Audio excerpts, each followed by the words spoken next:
सरपंच जाल दस्तखत और जाल स्टाम्प पैड करी अर्थ हड़प उद्यम वीडियो को निकट अभियोग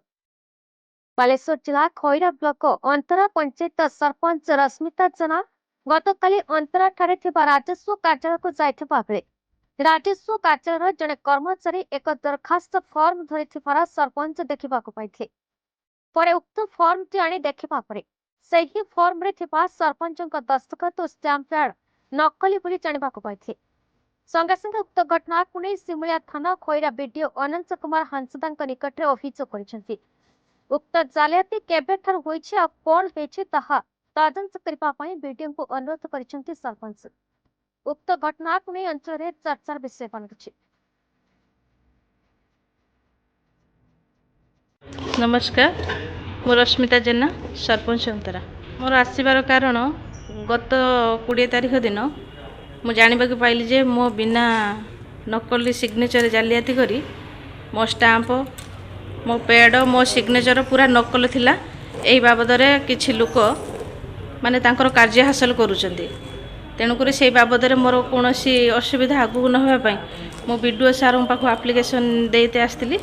माने सारे कौन काम करने जीवा बेले मत मो अनुमति नहीं कि से जेकोसी बिल कि जेकोसी ऑफिशियल काम करेंगे कि मो अनुमति नहीं से काम करने मुझे अनुरोध कली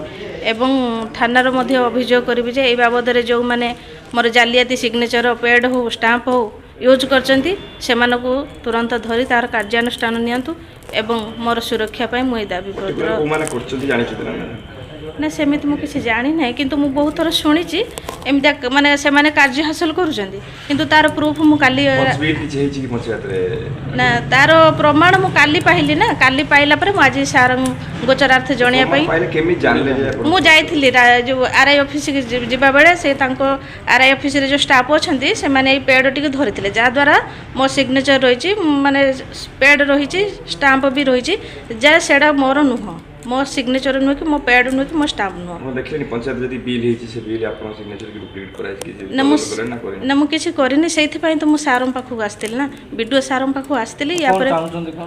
मु चाहूछि जे सारे जे कोनोसी पंचायत रे जे कोनोसी काम करंतु बा जे कोनोसी बिल करंतु मो अनुमति रे करंतु एवं ए केते दूर सतासत ताहा माने जांच करी देखंतु।